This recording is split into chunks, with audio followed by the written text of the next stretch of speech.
সমস্যা কি আপনার? চোখগুলো কি পকেটে নিয়ে ঘুরেন? হ্যাঁ করে কি দেখছেন? মেয়ে মানুষ কখনো দেখেন নাই?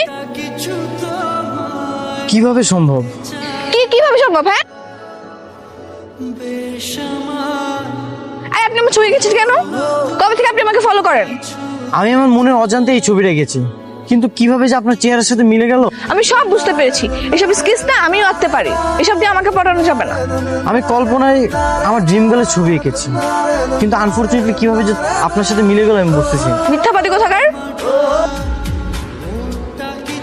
আপনি বাসা পর্যন্ত চলে আসছেন। আপনার সাথে আমার ইম্পর্টেন্ট কথা আছে। আপনার সাথে আমার ইম্পর্টেন্ট কোনো কথা নেই। কিরে মা, কার সাথে কথা বলছিস? তেমন কেউ না বাবা, ওই আমার পরিচিত একজন। আপনার জন্য বাবাকে মিথ্যে কথা বলতে হলো। আপনি জানতো এখন কালকে কোথাও দেখা করে আপনার অ্যান্সার দিয়ে দিবেন। ওর সামনে যখন আমি যাই না, আমার হার্টবিটটা বেড়ে যায়। সেই যে মেয়েটা কি পড়বে, অত সহজে পড়বে না, একটু কষ্ট করতে হবে। কষ্টকর, কোনো সমস্যা নেই। আচ্ছা তোমরা এই ডান্সটা প্র্যাকটিস করো, আমি একটু আসতেছি। বলেন কি বলবেন? আমি কি তোমাকে তুমি করে বলতে পারি? আচ্ছা ঠিক আছে, পারমিশন দিলাম।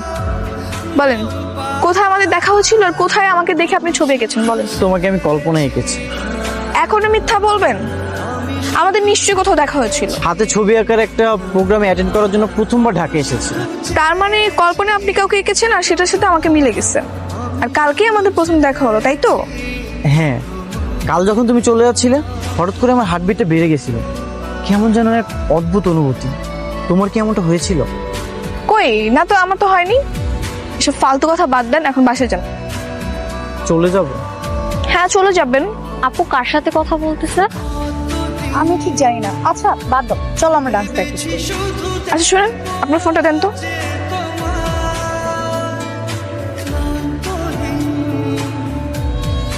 আচ্ছা তোমার কি মনে পড়ছে আমাদের কোথায় দেখা হয়েছিল?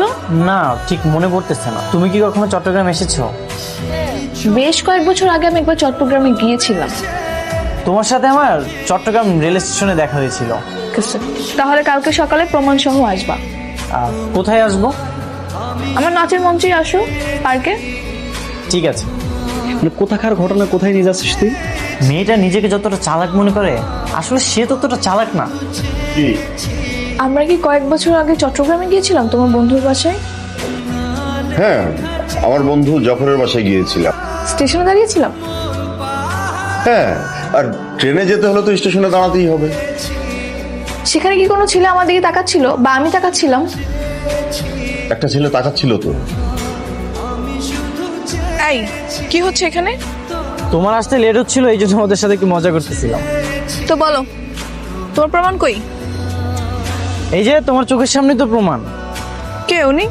তোমাকে বলেছিলাম না, স্টেশনে যার থেকে তোমাকে চানাচুর কিনে দিয়েছিলাম, এই যে সেই মামা। আমি তো ছোটবেলা থেকে চট্টগ্রাম রেল স্টেশনে এরকম ঝালমুড়ি বিক্রি করি। আর তাছাড়া সেদিনের ঘটনার সাক্ষী ছিলাম আমি। আমার সামনে এটা ঘটেছিল। তুমি চানাচুর খাচ্ছিলে আর ওর দিকে কেমন ফ্যাল ফ্যাল করে তাকিয়েছিলে। মিথ্যে বলার আর জায়গা পান না তাই না? এত বছর আগের কথা আপনার কিভাবে মনে আছে? তোমার তো আমার সামনেই ঝালমুড়ি খেতে। আর তাছাড়া তোমাদের তাকানোটা একটু অন্যরকম ছিল। আর এই জন্যই তো আমি তোমার বিষয়টা একটু ফলো করেছিলাম। তাই তোমাকে দেখলে আমার হার্টবিটটা ধকধক ধকধক করে। এখন করছে না। তাহলে সবার সামনে এসব ভুয়া চাপাবাজি বাদ দাও। তুমি আমার সঙ্গে আসো, আমি একা বসে বসে তোমার এসব চাপাবাজি শুনবো। আমার হার্টবিটে টিউন হলো। আমারও। তার মানে আমরা কি স্পেশাল জুটি? জানি না। সরি, একটু লেট হয়ে গেছিল। আচ্ছা শোন না, তোমাকে আগে থেকে পছন্দ করে। কবে থেকে? আরে ওর সাথে নাকি আমার চট্টগ্রাম স্টেশনে ধাক্কা লেগেছিল, তারপরে নাকি আমরা দুজন দুজনকে পছন্দ করে ফেলি। এরপর তো আবার সেদিন দেখা হলো। তুই কিভাবে ভুলে গেলি? আমার কিভাবে মনে থাকবে? আচ্ছা তুই বলতো, তুই পরশু দিনের আগের দিন দুপুরে কি দিয়ে ভাত খেয়েছিলি?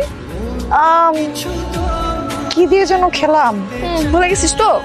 তোর পরশুর কথাই মনে নেই আর আমার 7-8 বছর আগের কথা কিভাবে মনে থাকবে? হইতে চলে আসছে। তুই এখন বাসায় চল। কেন এখন কেন বাসায় যাব? আর কতক্ষণ থাকবি?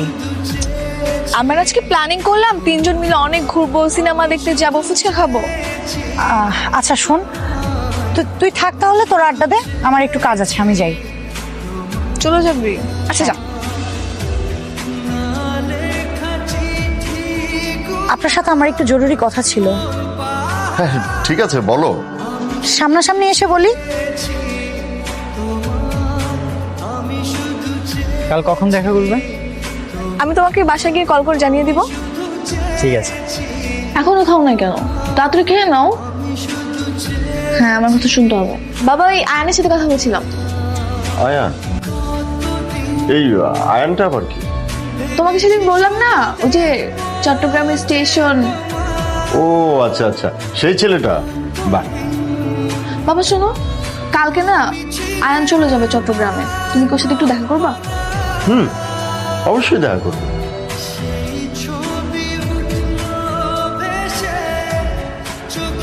এই, এখানে কি আয়ান আসছিল? আমি না আয়ানকে কোথাও খুঁজে পাচ্ছি না। না তো, আয়ানকে? আরে ওই ছেলেটা যে আমার সাথে এখানে মাঝে মাঝে দেখা করতে আসতো। ওই আপু, এখানে তো আগে কখনো কোনো ছেলে আসেনি। কি হয়েছে? এভাবে সবকিছু ছুড়ে ফেলছিস কেন? বাবা, আয়ান কই? আমি তোর কোথাও খুঁজে পাইতেছি না। ওর নাম্বার বন্ধ। আমি ওর জন্য ওইখানে অপেক্ষা করতেছিলাম, কিন্তু ও আসে নাই। কেন আসে নাই বাবা? আসবে মা, আসবে। তুই একটু মাথা ঠান্ডা করো, ও আসবে। বাবা, ওকে আমাকে ভালোবাসে না? ও তো আমাকে বলছিল আমাকে ভালোবাসে, তাহলে আসবে না কেন? হ্যাঁ, সুস্থ হয়ে গেছে, কিন্তু আপনি তো ডোজ তো কমপ্লিট করেননি, তাই শরীরে আবার রোগটা ব্যাক করেছে। আমার কি হয়েছিল? ওই যে সেই পুরনো রোগ, স্কিজোফ্রেনিয়া। গত মাসে ডোজটা মিস করার কারণে তোমার শরীরে সেই পুরনো রোগটা আবার দেখা দিয়েছে। তার মানে আমি আবার কল্পনা জগতে চলে গিয়েছিলাম। কল্পনাতে যাদের সাথে তুমি দেখা করেছিলে, কথা বলেছিলে, পুরোটাই ছিল তোমার কল্পনা। আসলে যাদের সাথে দেখা করেছিলে বাস্তবে তাদের কোনো অস্তিত্বই নেই।